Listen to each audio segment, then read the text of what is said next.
Hello everyone, this is Koji from Celestial Rhythms, and we have an update today, August the 24th. It's getting into a much more powerful current in the next few days. We have kind of a transitional period leading into September the 3rd, when heliocentrically Saturn will change signs into Aquarius. That's a very big moment, and just a few weeks later, October 12th, Jupiter will pull even, also entering the sign of Aquarius heliocentrically.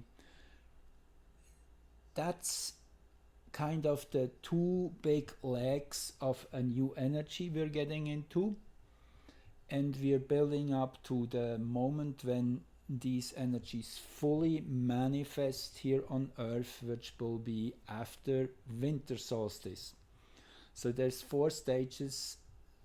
Saturn will enter September 3rd, Jupiter October 12th. They will have their heliocentric conjunction on November the 3rd, actually the 2nd to be exact. It's just in the fortnight of the American elections. Very interesting, very powerful synchronicity there. And then geocentrically, those two big planets, the two big hands on the cosmic clock, if you want, on our solar system's dial, Jupiter and Saturn, which are shaping the socio-economic world. When Jupiter and Saturn meet in one particular sign, this shifts the energy for a whole 20-year period. We're just coming out of a really difficult 20-year period, which every astrologer who would have understood what he's looking at would have been able to predict that. We were in Taurus, back in the Earth energy, in that element where Jupiter and Saturn had met over the last 200 years or so. There was a first switch over into the air element, bringing in a new dimension. That was between 1980 and 2000. In year 2000, there was this retrograde motion back into the old, having to really dive deep and look closely at everything once more before we would be ready to move on into a new age. Literally the Aquarian Age. That is what is just getting started in a very real way. September the 3rd will be the first leg, October the 12th the second leg, then the energetic union of the two planets November the 2nd, and the full manifestation on December the 21st, when both planets within a few days will change into Aquarius as seen from Earth's perspective, to then have their conjunction at 026 in Aquarius on December the 21st. So anyway, that's a long introduction, but it is important to understand the gravity of these changes coming and the step-by-step process. So with that present Mars-Saturn square, there has been set very clear guidelines of where we're going. That's what I'm understanding. Mars and Saturn, when they're in an exact angle, it's the general, it's the voice of the executor doing putting every rule in place and enforcing it. So this is the rules have been set today. This is the geocentric picture, and what we see is the 10th degree of Sagittarius globally in midheaven. That is where Antares is. That's one of the 4 royal stars, which has Mars and Saturn quality in itself, which is the star of war, if you want, very often referred to. Interesting that Huya is right here in midheaven too. And just remember this 10th, 9th, 10th degree of Sagittarius, as we will see it repeatedly in a few powerful charts which are building on top of this one or preparing it. So let me just go back a little bit to show you the whole sequence. Yesterday, Saturn, by retrogression, moved back into hexagram 61 inner truth. That is between 2045 and 26, 22 and 30 seconds of arc in Capricorn. 61 inner truth is zooming in on what matters. It is finding the truth within, literally.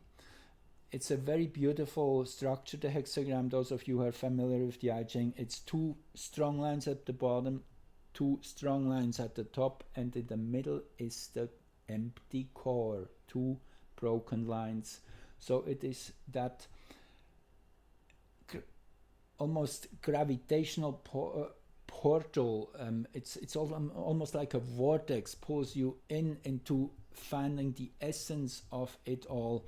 So Saturn will be back in this area of the zodiac exactly till November 3.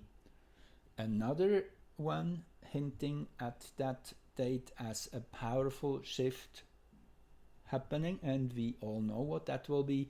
So all these people who still think the American elections won't happen in time or will be delayed, I'm strongly advocating, as I can see in the celestial alignments, it will all happen exactly as planned, and it will be a huge shift, and tremendous earthquake going through the consciousness, the global collective consciousness, because this will set something in stone which is being extremely challenged and wobbling all the way to that point.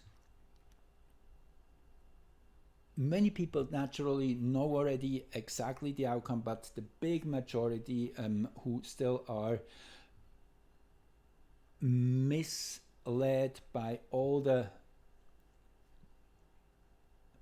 deception which is going on, which is still allowed to be going on. Interestingly enough, it's a kind of a really complex play we are in right now. On one level, everything has been decided already, the war has been won, but there's kind of this delay till it becomes fully visible, and that's the passageway we are going through, where everything first has to fully materialize, but energetically it's all mapped out. So this was a powerful moment, and just I want to show you a few things in this chart. Watch out for the 19th, 20th degree of Scorpio.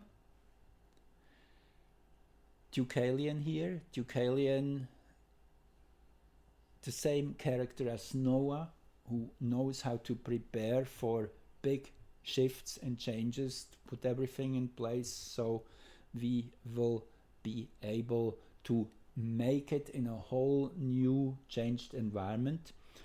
Pelion holding the ground, keeping us quiet, giving us that inner serenity, and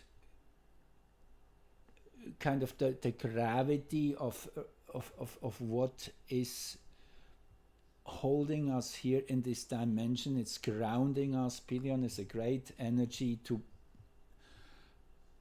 root an energy, whatever it is, and in this case it is Deucalion, that Noah energy of building the ark to survival.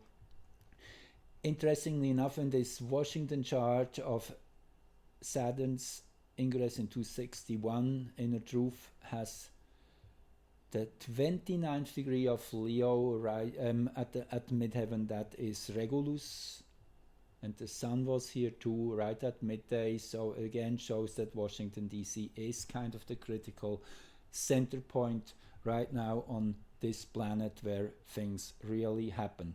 So this is the same chart for Greenwich, when Saturn changed back into hexagram 61 to enter that last final chapter of zooming in, honing in on what really matters. And what we see here is that same degree in midheaven globally. So this is always something quite unique when this happens, at least to this exactness, that the degree which in Washington is rising is pretty dead on exact in the global chart at midheaven in the consciousness axis, the focus. It's almost like globally all the focus goes to Washington DC, to the American nation, because that's really where the battle is decided. I guess it's no surprise in that sense that this is the case. So anyway, just so this was as I say yesterday, midday in Washington, 5 p.m. in Greenwich, and then just hours later, actually early morning in Washington today, Mars changed also hexagrams. This is very important to see these two changes in context and in sequence. So first Saturn changed back into 61 inner truth. Mars at the same time moved on into hexagram 3, which is difficulty at the beginning. Between 26, 22, 30 Aries and 2 degrees Taurus. Mars will station on September 9 within this hexagram and go back into the one it's just coming from, which is 42, increase. So for the last few weeks we had seen this pressure building up, this increase, this push into a higher gear, and as we have Mars now entering hexagram 3, now all these plans will start to get put in place. It is a very wonderful hexagram. It's number 3. The first one is the purely creative energies of heaven, the intentions. The second hexagram is all broken lines, which is extreme yin, the reception of all that wonderful energy from the sun. Earth receives it. And then the third hexagram is the first interaction of these two forces of heaven and earth. So that's why difficulty at the beginning is always standing at the cusp of a new development, and it can push things quite fast into a mutation, into a shift. So with these two planets in their own signs shifting simultaneously hexagrams,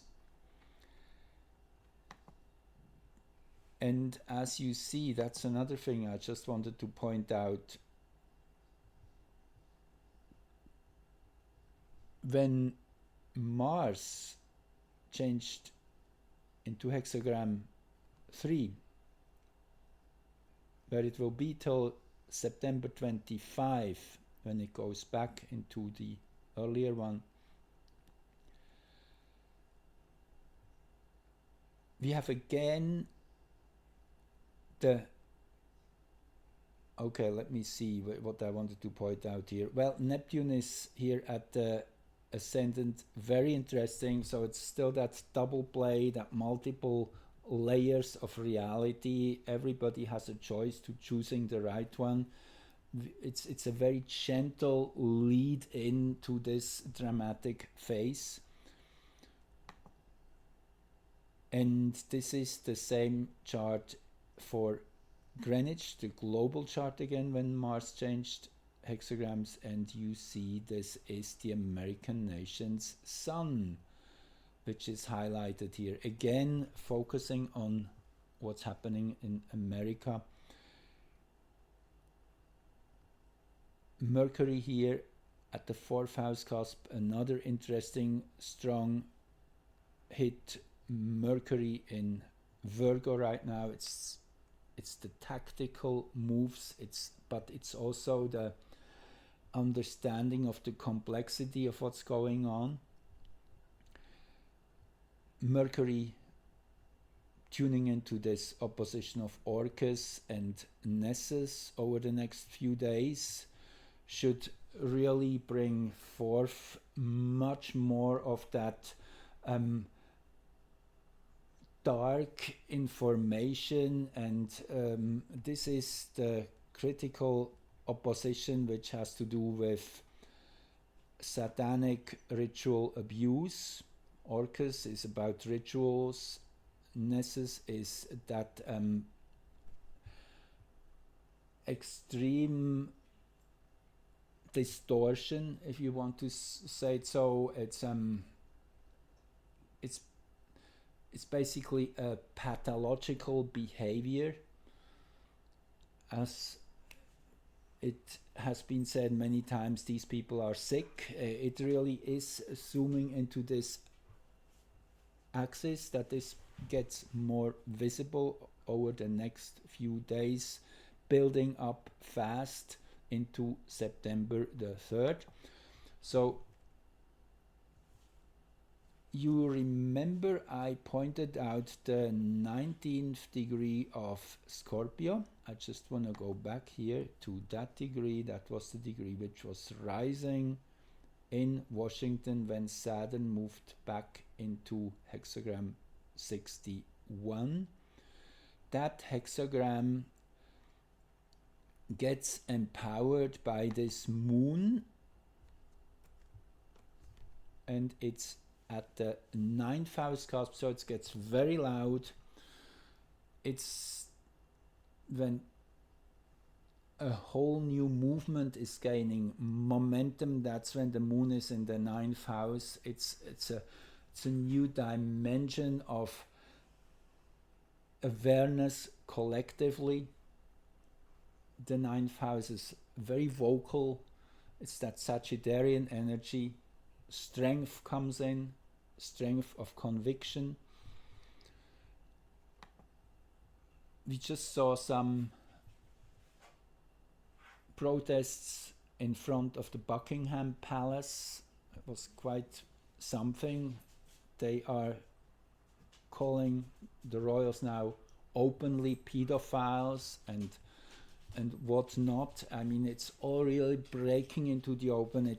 This is a dam which is breaking, which we're just seeing in real time. This is the heliocentric picture now.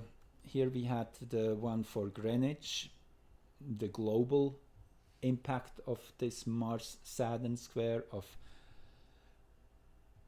You see, Mars and Saturn traditionally can be quite violent.